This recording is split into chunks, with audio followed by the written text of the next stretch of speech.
چرا خوش اومدیم به این ویدیو. امروز اومدیم با یه بازی که فکر نکنم راحت باشه.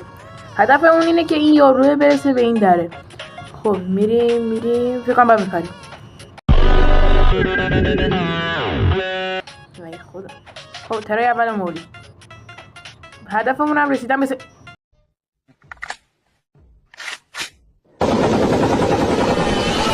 مرحله از این بازی فشارآور خالص هست.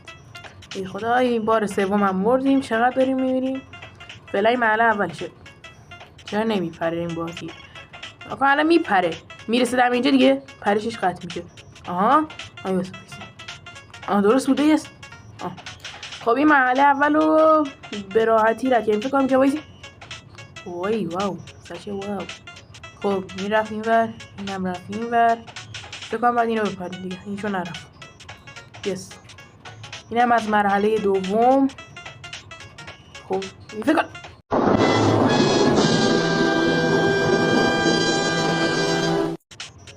اینا فکر نکنم آنچنان راحت بشه. خب این اسکین سمو برمیداریم. پرش نه نه نه نه. لایک و فالو هم یادتون نره دیگه. اینو زدیم. این چراغ چی شد؟ خب بپریم. هیچی نشد، فقط این چراغ رو الکی زدیم. ای وای. این اسکلته اومد، یعنی دیگه اونجا نریم. اونجا هم من بریم. نه پری. چرا بارو داری عذاب میدی؟ نمیتونم پروش. الان یه چی میاد جلوم دیدین؟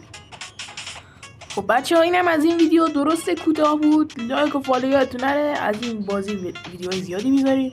تا ویدیو بعدی، خدا حافظ.